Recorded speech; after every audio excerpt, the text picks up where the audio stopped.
Bé, anem a veure com posem en marxa un mòdul de perifèria descentralitzada Siemens, com el que tenim en la imatge, en un mòdul mestre IO-Link. Vale? Tinc un 1200 i tinc una perifèria, que ara la podem veure, així, val?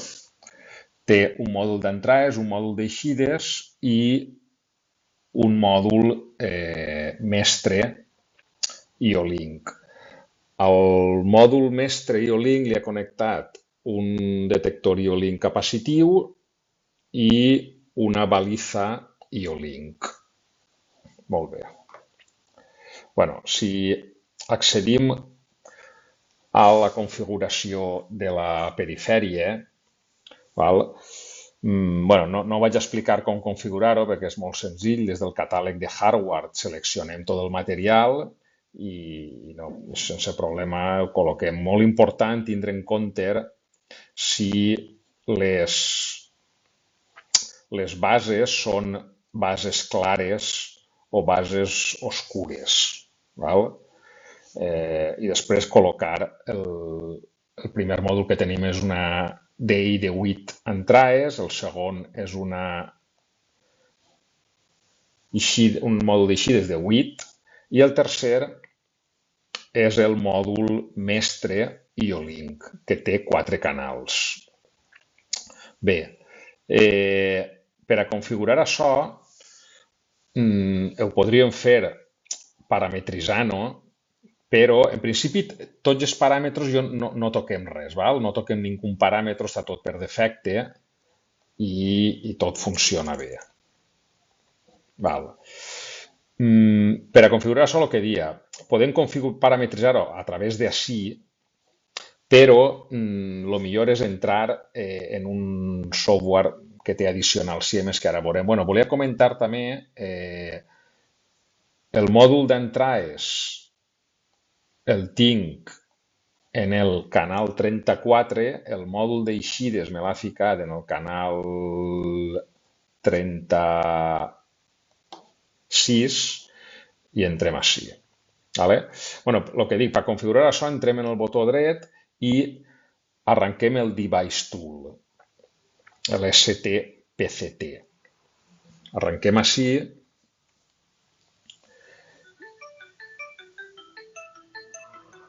I accedim a aquesta finestra en la qual podem configurar des d'ací afegir els sensors, detectors, la baliza que tenim i IO-Link. El primer que hi hauria que fer seria entrar en herramientas i importar els arxius IODD de cada element que anem a connectar. Examinem i aquests arxius IODD són normalment un arxiu zip que te'l descarregues de la web del fabricant i el carregues en jo li dic examinar per exemple que no sé quin és, i l'importaria des d'ací. No vaig a fer-ho. Jo ja he importat així prou de material del que he estat utilitzant i el primer que vaig a ficar és el detector capacitiu, que és el KI600 de la marca IFM, és d'aquest tipus, i a continuació posem la baliza Baluf, que la tinc així, en el segon canal. Els altres dos canals els tinc lliures. Els canals es poden configurar com a IO-Link o com a una entrada digital o com a una eixida digital convencional, o desactivar-lo en aquest cas. Molt bé. Ja tinc això. A continuació, me n'entren les direccions. Així tinc puertos, direcciones, i li dic que em mostre les direccions que ocuparà cada element que jo he connectat. És a dir, quina informació enviarà, llegirà o enviarà, escriurà o llegirà en el mestre IO-Link.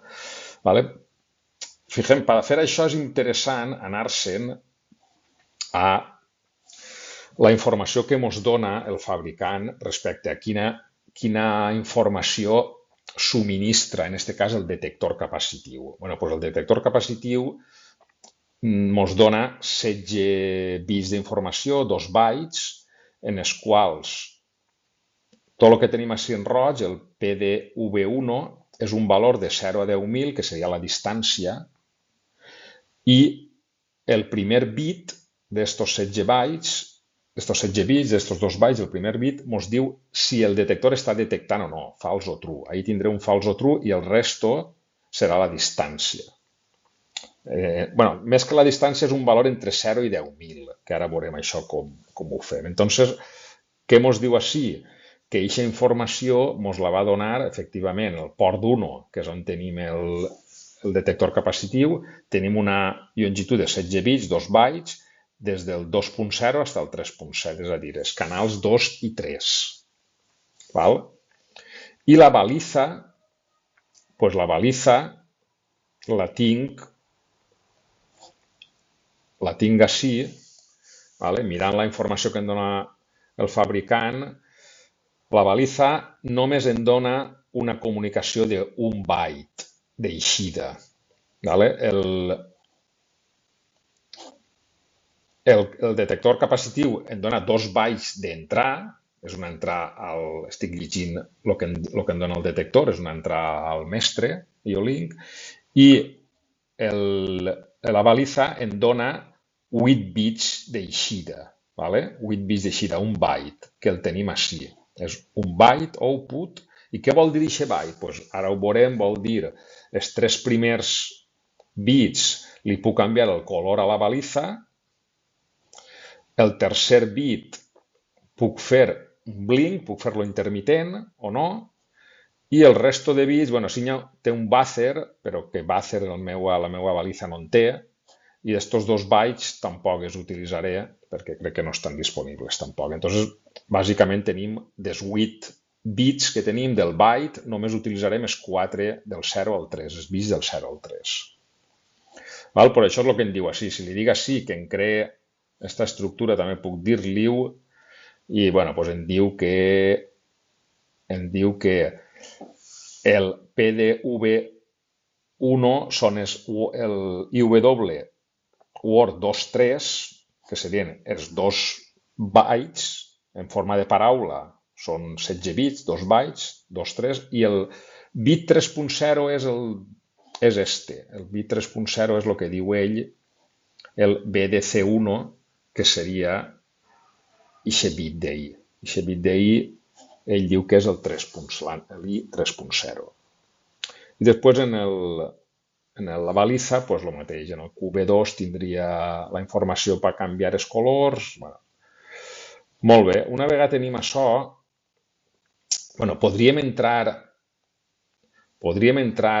en cada un dels detectors. Així tenim paràmetres que es poden canviar. Jo no vaig a tocar res, vaig a deixar tota la parametració per defecte, vale? Perquè bueno, així entraríem més a fons en tota la comunicació de link, que en principi no anem a tocar-ho. I ara el que faríem és carregar, vale? Carreguem,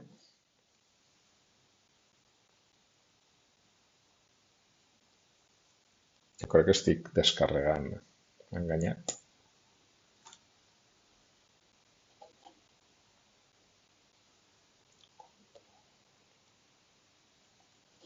A veure,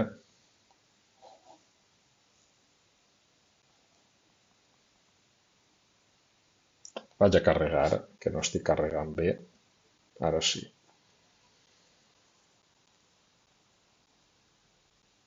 Vale? Carreguem això.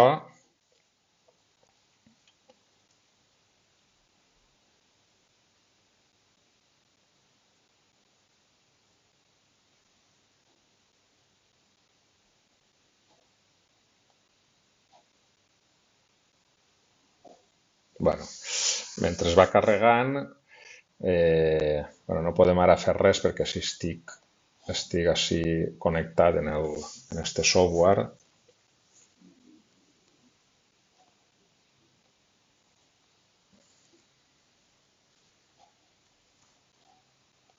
Bé, una vegada carregar d'açò, menisc, em demana guardar, guarde i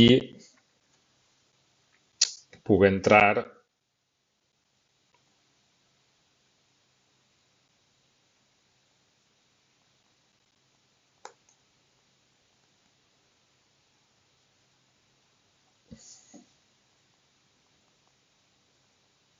val? Em connecte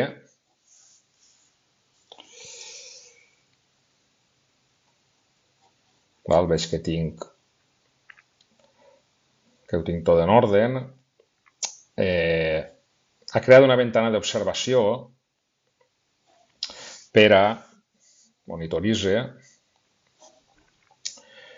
per a veure com treballa així. Val?